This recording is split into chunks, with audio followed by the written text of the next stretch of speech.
Good afternoon and welcome to Cut to the Chase with Senator Chase. This is our weekly call-in town hall and radio show, and that's right. This is a call-in town hall with your state representative, so feel free to call in. The number here is 804-454-1366, 804-454-1366. You can ask your question right here, right now. This is week 2 of session for members of the General Assembly, self-included. I'll be giving you weekly updates, interviewing my colleagues in the General Assembly, and answering your questions live on the air. Again, I'm State Senator Amanda Chase, and it was fun being on the Lee brothers today. Interestingly enough, I started politics in Scott Lee's home. He had an event there for a dear friend of both of ours who became the first African American to serve on the school board in Chesterfield County. And so that's where I met Scott Lee of the Lee brothers, and love what those guys do, Richard and Scott, and appreciate them. I want to go ahead and get to my first call-in guest today. Senator Chap Petersen and I are colleagues. He's a Democrat, I'm a Republican, and this is a great example of how we can work together in the General Assembly. And I so appreciate his leadership on an issue which I know is very important to our listeners. And that has to do with the electricity rate freeze bill. And I don't know if you've been watching what the General Assembly has been doing, but if you haven't, I would encourage you to go to virginiageneralassembly.gov, because for the first time in Virginia's history, you can actually go after you get off of work, and you can go online to virginiageneralassembly.gov and click on the committee meetings. Remember, the committee meetings is where the General Assembly does most of their work. It's not on the session floor. That's just where we're voting. But if you want to see the discussions and that type of thing, that's where you can go now. And so you can actually go there, go online, and watch the videos of the committee. Do that before you go to sleep. It might help you get to sleep faster. But anyway, Senator Petersen is from Fairfax City. Now, are you there, Senator Petersen? Yes, ma'am, Amanda. Thank you for having me on. I am here. Well, I am so thankful that you would come on the show today with me. And I tell you, Chap is an attorney in private practice since 1994, successfully representing thousands of local people and businesses. His peers selected him as one of the 30 leaders of the law in Virginia, and his law firm is Chap Petersen Associates, PLC, and it's located in downtown Fairfax, in the historic Fairfax Courthouse. And I'm just gonna tell you, I really appreciate your leadership on this issue in the Senate, and I really think that Senator Petersen is what I would call a fair broker. Like, he's an honest broker, and I've watched him over the last 2 years, and there are a lot of things that we have in common. We're both people of faith. Our faith is very important to us. We're also property rights advocates, which I totally appreciate. And then this whole issue with electric utility regulation. I know, Senator Petersen, that you worked with Ken Cuccinelli on this very issue.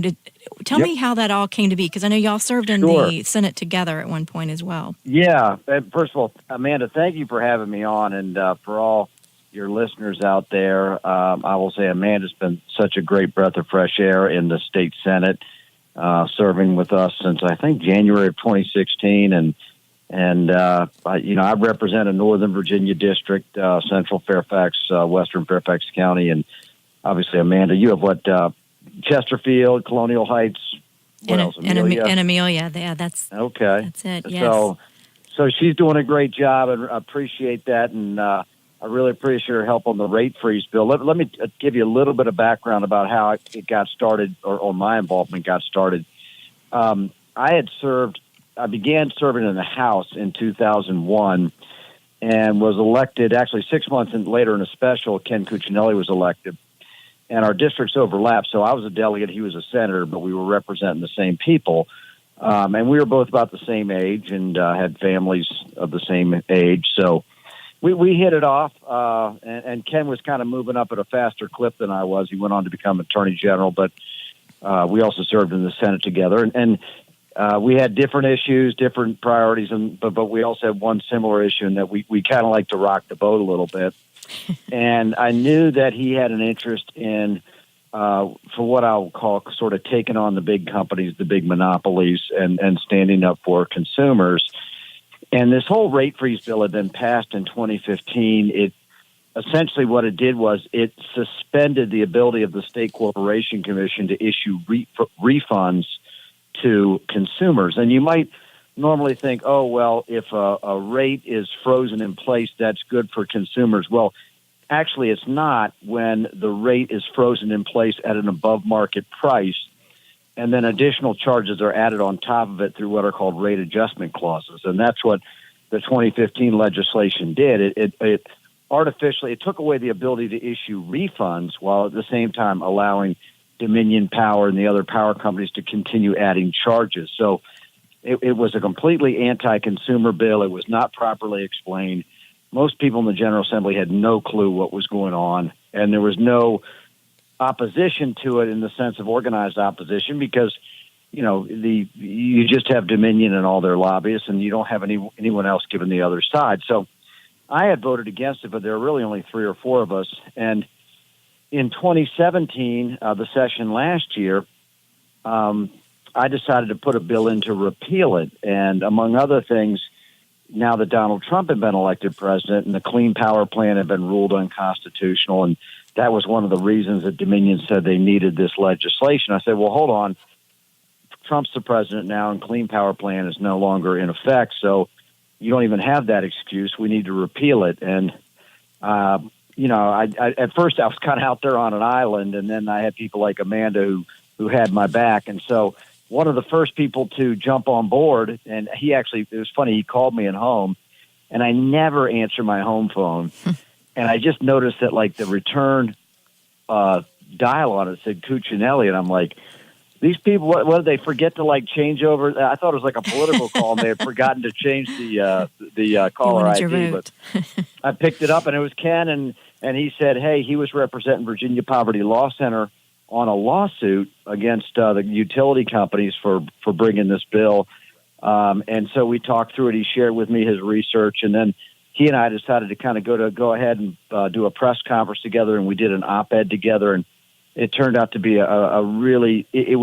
it turned out to really get people's attention. And of course, now we're in the situation we are now where even Dominion is admitting that the rate freeze has to be rolled back. Chap, it's funny you should mention that. It was that very article in the Richmond Times-Dispatch that I read that you and Ken had written together that kind of got me on board. It so clearly explained the way that this Dominion's 2015 bill was sold as a way to protect consumers from the quote-unquote potential price spike of the Obama administration's Clean Power Plan.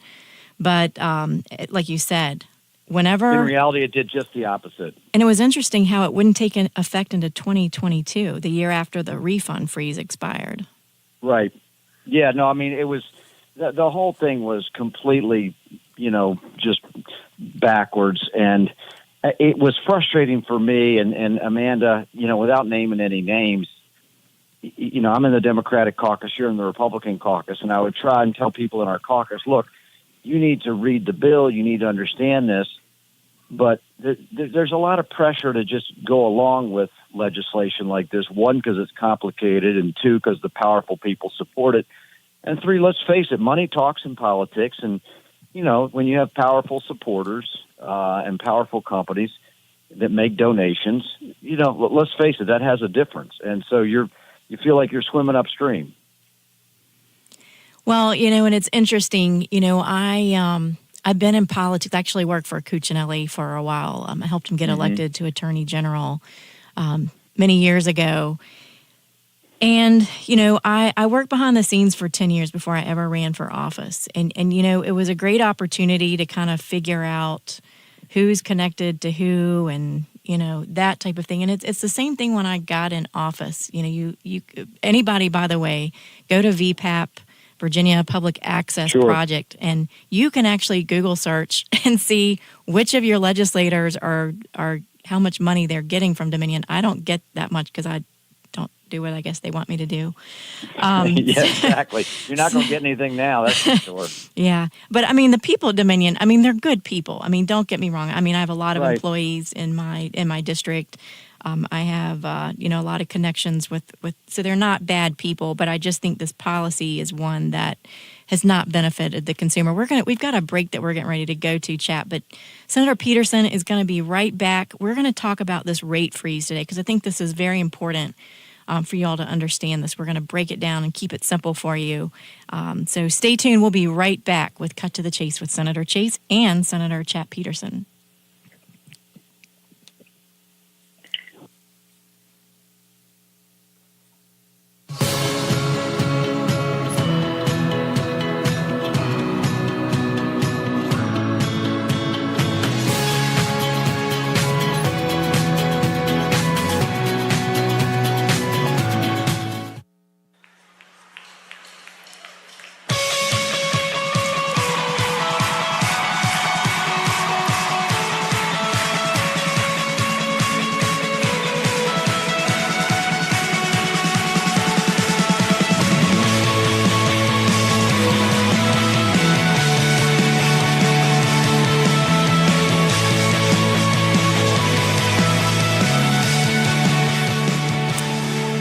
Thanks for tuning in to Cut to the Chase with State Senator Amanda Chase and Senator Chap Petersen from Fairfax City.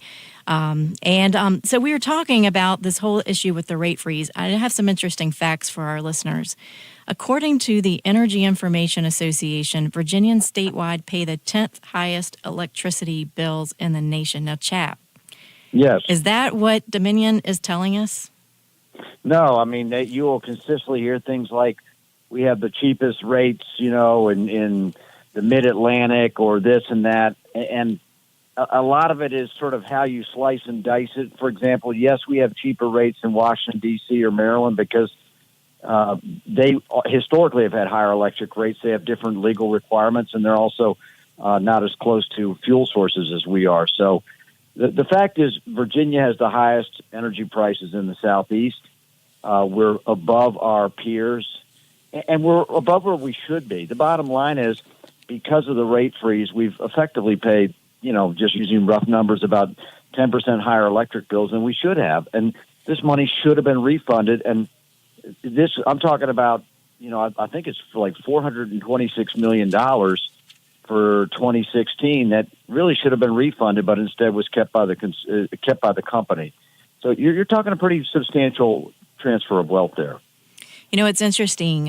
As the state's largest utility, Dominion's bills have increased just shy of 30% over the past 10 years, according to the State Corporation Commission's 2016 annual report.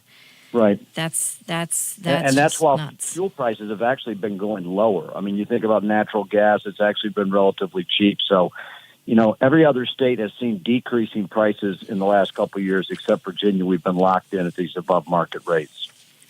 Now let's talk about the bill that you originally introduced, and I signed on as a co-patron because I wanted to show I wanted there to be, and I know Senator Suderline also was the first Republican to jump on this, so I'm joining the bandwagon, if you will. I just think it's a good bill, and after listening to you and Senator Suderline and Ken Cuccinelli, I just thought, this is an issue, and honestly, I was at the polls on Election Day for hours, and you know what people would ask me? What are you going to do about this? Like Republicans, Democrats alike said, please take care of this. This does not you need to take that freeze away. Right. So tell everybody about your bill. Okay. Well, my bill, basically what it does is it simply says that starting as of 2018, which is this year, the State Corporation Commission will have jurisdiction again in terms of determining refunds, so they can actually reach back to 2017 and then 2018, and where there are overcharges, they can refund those funds. And also, as part of my bill, they will notify the consumers and say, you were not able to receive refunds for the last 2 years because of this legislation that was passed, probably without your knowledge. You will begin receiving refunds, and they'll start writing checks. And that's the sum and substance of my bill. I don't try and make it fancy. I don't talk about green energy or making investments in the grid or all this other stuff because you know what?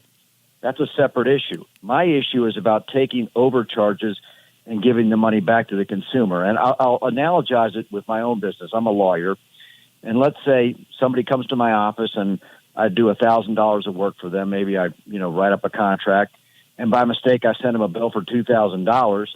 I don't run out and file a new lawsuit or something they don't need so I can make up that balance. I give them a refund. And that's what we ought to be doing. We ought to be giving refunds. We shouldn't be trying to invent new services to justify those rates that are above market. That's a really good point, because I know I've had Senator Surville on the show before, and we were talking about, maybe taking the refund, and maybe we apply this to offset coal ash issues. But you and I were talking, and I started thinking about, what about the people that are not affected by coal ash, other parts of Virginia? Yeah, I mean, there's a lot of people that aren't affected by coal ash, and coal ash is something that Dominion ought to be taking care of on their balance sheet. They shouldn't be doing it with the consumer's money. I mean, again, the money that they've over-earned belongs to the consumers. They shouldn't. The coal ash issue is something they created.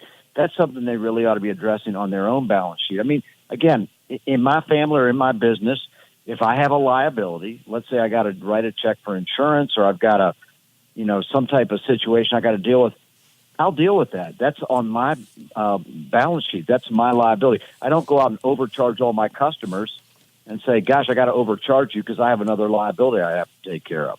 Who runs their business that way? Yeah, you wouldn't stay in business very long, that's for sure. No, you wouldn't. Now, let's kind of debunk the whole myth about base rates.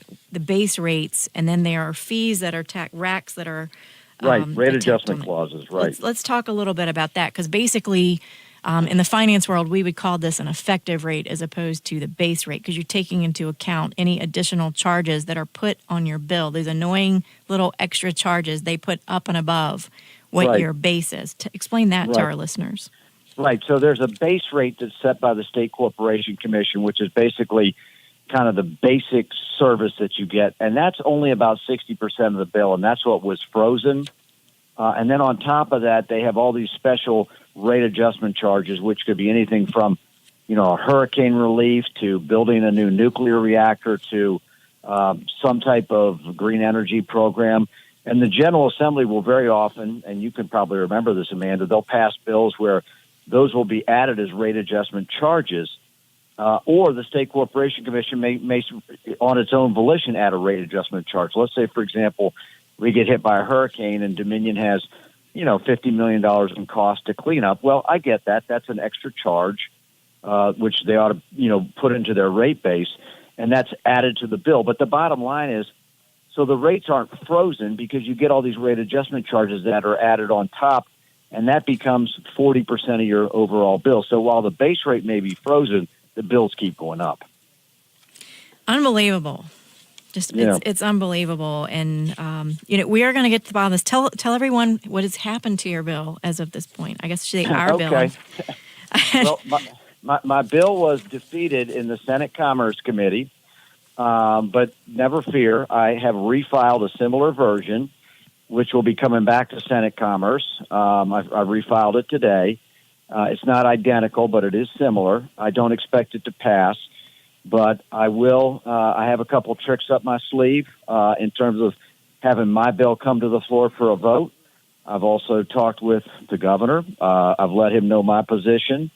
And my goal, Amanda, is, look, I need people to stand up. I mean, you and I are just two little people out of 140, and I need people from both parties, Republicans and Democrats, to stand up and say, look, you know what? We got fooled in 2015, okay? The wool got pulled over our eyes. We had people that, quite frankly, knew better or should have known better, that voted for a bill that made absolutely no sense for the consumers. We're not going to get fooled twice. And I need folks to contact their delegates, their senators, contact the governor, contact whomever, or write a letter to the newspaper, or make an email to, whatever news service you have. But just, get people need to stand up. And it's partly it's about the money, but partly it's also about, we're a democracy and we need to have citizen input. We shouldn't have, this type of what I call crony capitalism, where it's not, it's kind of who you know and all that stuff. We really need to get back to a democratic solution, democratic small d. with bipartisan solution. Now, we're getting ready to go to a break here in just a minute, but I know that in Commerce and Labor, because I was there with you, standing in support of your bill. Yes, you were. Thank you. And I know that the chairman of the committee, Senator Wagner, mentioned that he and Senator Saslaw a lot of our listeners are not political, so I will say it was a D and an R together saying we're going, and they were the same ones that put in the 2015 bill. Is that correct? Right. They were promoting the rate freeze bill, so yeah. So we're going to talk about that when we come back from the break. Okay. So stay tuned, Chap. Thanks so much for staying on it. Y'all stay tuned. Yep. We'll be right back with Chap Petersen.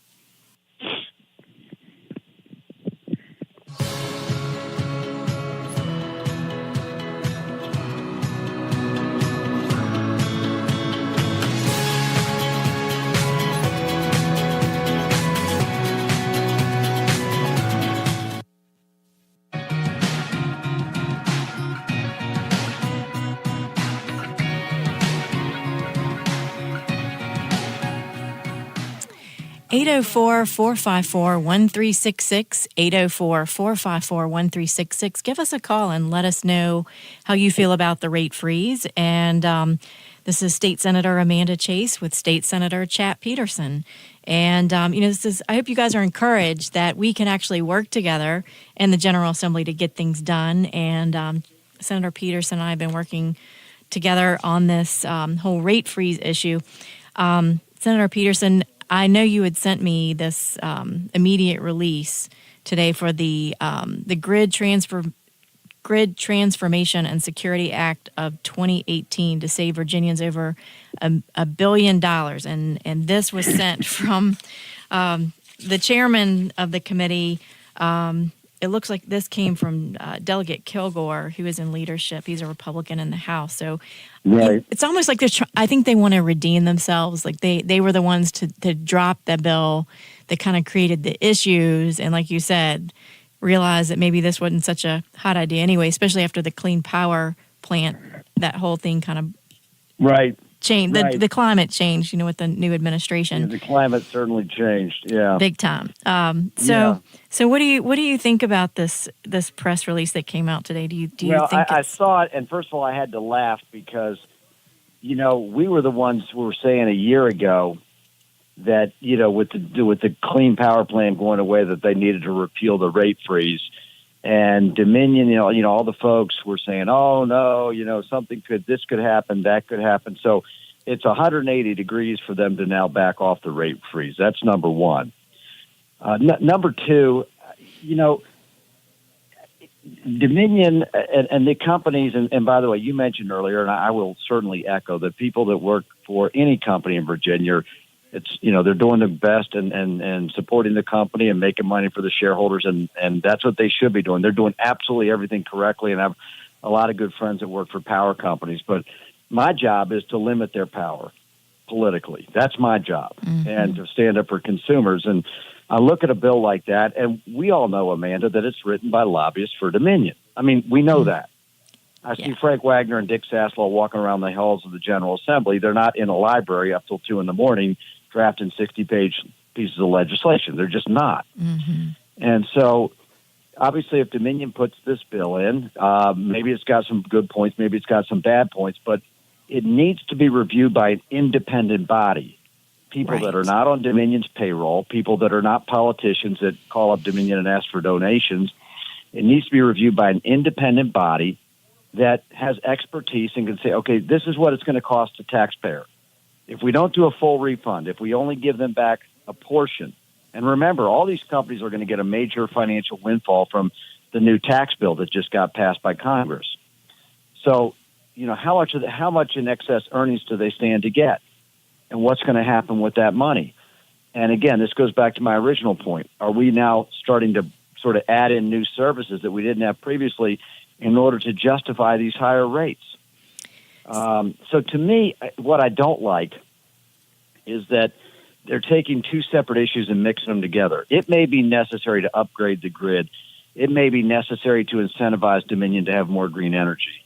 But the rate freeze is a different issue. That should go away. We should have state corporation Commission review on earnings, and excess earnings need to be returned to the ratepayer. That's number one. The whole idea of what our energy mix should be, should we use more renewables? That really should be a separate issue. That's right. And I feel like they're trying to distract. And let's be honest, the whole idea is you try and get environmental groups excited, and it's all sort of a matter of sort of getting people to go off on different issues and go away from the original issue, which is the cost of energy. The cost of energy that's provided by a public monopoly should only be the cost to the consumer should only be what the cost is to provide it. They shouldn't be allowed to earn unlimited profits because, again, they have a captive audience. It's not like there's 30 companies out there that will, compete to have the lowest price. We don't have that. We've got one company providing the service, and we have to use it. And you know what? If we don't pay that bill, they shut down our power. We go out of business. We can't heat our homes. Yeah, that's exactly right. And it's interesting, too, and you bring up a really good point about allowing the State Corporation Commission to determine these rates, not the General Assembly. I mean, I don't know about you, but that's not my background. That's not my expertise. Oh, yeah, certainly not mine. Listen, I got a history degree, and I was happy that they had it. So. You're a very smart attorney. Don't underestimate yourself on that one. But, it's interesting. I'm reading over the press release, and I'm just going to talk about the 4 different highlights in this bill. In the press release. I haven't actually seen the bill yet. Have you seen the bill? I know it was required to be dropped today by 3 o'clock, but have you seen any language on it? I have not. I saw the press release also got forwarded to me. I have not read the bill. But we don't even have access to the bill. That's been the frustration for me. And you know as well as I do, Amanda, that by the time it comes to committee, there's going to be a substitute. So yeah. We'll explain substitutes too. We should explain. The whole point is that is to try and get as little attention as possible. And when I'm going to try and meet with the governor next week. And I don't know who's listening in, but anyone can listen in. My one piece of advice for the governor is slow it down. Slow down the process. There's no rush here. Let's have an independent body take a look at this legislation. Let's have an independent body say, okay, here's how much money that was lost to consumers by the rate freeze. Here's how much excess earnings we had. Are we refunding that money? If not, where's it going? And going forward, are we going to allow the utilities to keep excess profits? And if we are going to walk into new programs, well, who controls those programs? Who's getting a profit off those programs? Are we simply allowing the same actors to just increase their services and make more money and just continue to dominate the market? That's exactly right. Senator Petersen, thank you so much for coming on Cut to the Chase with Senator I got to take Chase. My family out to dinner, by the way. They're staring at me like I'm Thank you so much. Give my best to your family. Thanks so much. Yes, ma'am. All right. Be good. You too. Lately, I've been losing sleep, dreaming about the things that we could be. Welcome back to Cut to the Chase with State Senator Amanda Chase. This is your weekly call-in town hall and radio show, and yes, we have moved to Fridays. I've got committee meetings that actually go late on Thursday, so I'm not able to have my show on Thursday. So I appreciate the WNTW for allowing me to come on after the Lee brothers from 6 to 7 every Friday, especially during session. We have a 60-day long session, and the days are long. The General Assembly meets for those 60 days, and then we go back and we serve and live under the laws that we pass. We are citizen legislators. And as the Lee brothers say, we're patriots, right?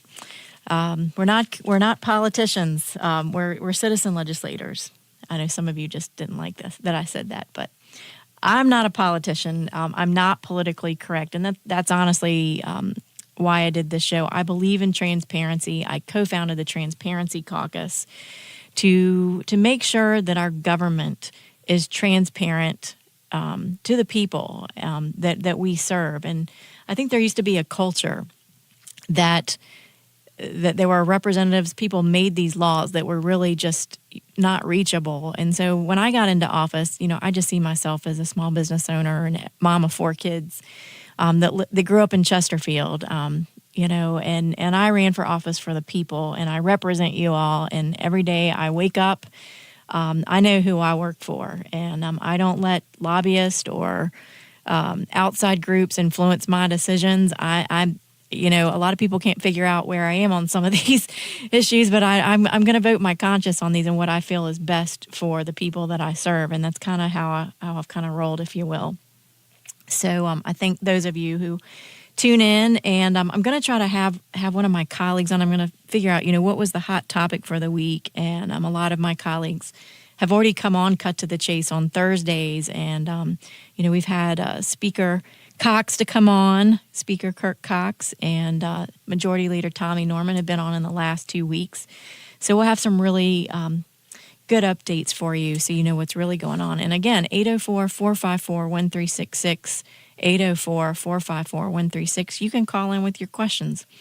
So this is the second week of the 2018 legislative session. It has really flown by. And I presented, at this point, probably 8 bills this week. And the days are very long. For those of you who are curious, I'm usually downtown very like 7:30 in the morning, and at the latest, probably more like 7. And I go back across the bridge at 8 or 9 o'clock at night. And, if I'm not in a committee, and by the way, I would invite you to come to the General Assembly. I have hours outside of session as well for those constituents that need help, a couple days a week. But in session, I am there 5 days a week, Monday through Friday, and we take a break from our full-time jobs, and we all come to the General Assembly, and we discuss and debate bills and all that good stuff. We look at 3,000 to 4,000 bills typically every General Assembly session, and yes, we read all the bills. And, you're welcome to come to the General Assembly and meet. I will tell you, session starts at noon every day. And if you come, let me know, and I will introduce you during the morning hour, as we call it. And it's not really an hour. It's more like 15 minutes. We introduce people that are our constituents that come and visit us in the General Assembly, and then we go about the people's business. But before that, we meet with constituents. Many times we have committee meetings, which is where most of the work is done. And I serve on 4 committees: Health and Education, Transportation, Local Governments, and Privileges and Election. Those are my 4 main committees. And from those, in each committee, you can have subcommittees. And on subcommittees, I sit on higher education, which is great because I have college kids and I like to have influence over college tuition and those types of things. And I'm also a subcommittee called COPN, which has to do with regulatory reform for our hospitals, Certificate of Public Need. So that said, we've spent a lot of time this week talking about the Dominion rate freeze. There are other bills that I presented this week, and one of those had to do with Virginia State Police. I presented a bill that would help to study how we can expedite the process of background checks. There's currently a backlog, and now if you apply to be a teacher in the private or the public sector, or maybe you get your insurance license and you need a background check because you're dealing with people's finances, and for employment, you have to get a background check. It all goes through the Virginia State Police. And so I realized, I found out in talking to my friends at the Virginia State Police that they had a very long backlog. Some of my friends who are insurance brokers were like, why is it taking 6 weeks or longer, 2-3 months to get a background check? So I did some investigating and love the Virginia State Police folks over there. They're so good. And congratulations to Colonel Flaherty, who just retired from the Virginia State Police. But I was able to meet with him and some of his folks before they left to figure out how we can make this a more automated process so we can make it quicker. A lot of that they were doing was more manual. And so this bill was heard in courts, and it was referred to Rehab and Social Services. And then it was heard in Rehab and Social Services this morning, and now it's been referred to Senate Finance. So none of my bills, most of the ones I've chief patron, they're still alive and well. So I'm very thankful for that. I also introduced a bill that would allow our fire and EMS personnel to conceal carry while they're on duty, if approved by their locality or the EMS and fire marshal. And just to put this in perspective, our more rural areas often have a very limited law enforcement on duty at certain times. And our EMS and fire responders may be the only ones on the scene until they arrive. Now, you won't see this as much in Chesterfield. We have a little more resources than parts of my district like Amelia and perhaps Colonial Heights. But we need to ensure that we are allowing our first responders to protect themselves while they put their lives on the line for us. That bill was heard in courts, and after a bunch of amendments that I had to make to it right there in front of the committee and working with some of the stakeholders, we were able to pull together a bill that we were able to pass out of the courts committee, and now it's gone on to finance. Finance is the money committee. And so I've got my fire chiefs in Colonial Heights and Amelia that are back in this bill, and we had a number of them to come and speak in favor of this bill, so I greatly appreciate that. And even had the president of the Virginia FOP, Fraternal Order of Police, to come and speak in support of this bill. So greatly appreciate that. We've heard a lot about statues this year. I sit on the Committee on Local Governments, addressing a bill granting a locality to remove, relocate, or alter a war monument or memorial regardless of when it was elected. Although the majority of Virginians through various polls have indicated their preference for the statutes to remain, of course the discussion is certainly not over, but I voted no on that bill. I just think, the patron of the bill was pleading, this is a local issue. I don't think it is. I don't think statues is a local issue. People are so in the localities are very emotionally charged in some cases over this issue, and I really think that we should keep the law the way it is, which is in the control of the state. It's the way the law is set up, that no statue or war memorial shall be taken down or anything like that without permission by the General Assembly. And so I voted in favor of keeping it with the state. And let me tell you why. This is an economic issue as well for our state. And I've been very open on the show. I think we should leave the monuments. We don't need to erase our history. We need to learn from it. Let's add more monuments to celebrate the lives of African American, like I'm thinking of former Governor Wilder. Would love to have a statue of him there. We can continue to celebrate our history and just add. But there are people who come from all over the world to come to Richmond, and we have so many historic landmarks here, and if you start taking those down, you're gonna affect our economy. People aren't gonna come here for tourism, and I have a serious problem with that. So. So that's where I'm coming from on that. On Senate Health and Education, a committee on which I serve, we had many controversial abortion and social bills, which interestingly enough were put forth by Democratic senators. And those proposed bills would eliminate, some of them would eliminate a 24-hour wait period prior to an abortion, which, in my opinion, takes away a minimum safety requirement that the facility perform at least 5 surgeries a month at a minimum. I mean, would you want to see a surgeon that rarely performed that particular surgery? Not me. All of these Democratic social bills were killed in committee. So there you have it. There are a couple different things. We're getting ready to go to a break.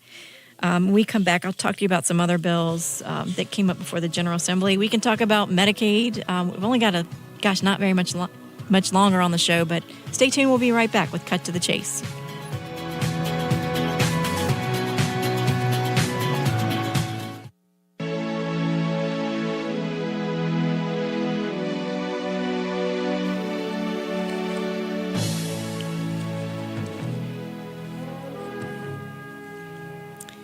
All right. Well, this is the final segment of Cut to the Chase with Senator Chase. This is the final wrap-up.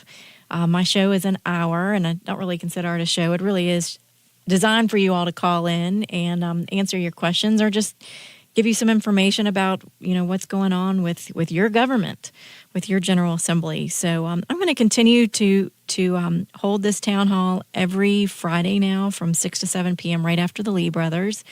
And, you might save the number 804-454-1366 as a contact in your phone. So that you can just call at your convenience and make comments. We've mainly talked about the whole rate freeze issue today, but there's so many other things that I really would like to talk about if I had another hour. But on Thursdays, we've talked a lot about coal ash, and today in my office, I had a vendor to come in and talk to me about what we can do with all of this coal ash that's in unlined ponds sitting in our very close proximity of our rivers and in our floodplain here in Chesterfield. And I'm doing everything I can for the public safety to get a barrier between the ground and that coal ash. So there was a company that came in today called Cap It. And basically, it's similar to Cap and Seal, except they're able to dig all the way under the coal ash. They dig it up and then they seal it. They dig it up and they seal it. It's interesting technology and concept. So I'll be talking more about that coming up, but I'm excited. I just want to let you all know that every day I'm getting vendors to come in and say, that we can take care of this issue. There are a lot of people that have cancer now, unfortunately, and hexavalent chromium is a known cancer agent, and so we need to be careful that we are doing our due diligence in protecting the public. And we've got some bills. Senator Serval and are continuing to work on this issue, and he's got some really good bills in. I've got one bill in that basically says we just need to excavate the coal ash altogether, and we're working with Dominion and the other stakeholders to get this bill done. So stay tuned with that. We really don't have a lot of time. I was going to tell you about some of the bills that I've already filed this year. So I'll just briefly tell you. We've got like 3 minutes left. We talked about the coal combustion residuals unit, or the closure. What have I not talked about? Local economic development expenditures. Okay, so very quickly, I've dropped a bill that would basically say that if you have an economic development authority, that your budget has to be approved by an elected body. Some of these authorities are spending your taxpayer money, and it just seems like there's not a lot of accountability there. So I dropped that bill to try to fix that problem. So we'll see how that goes.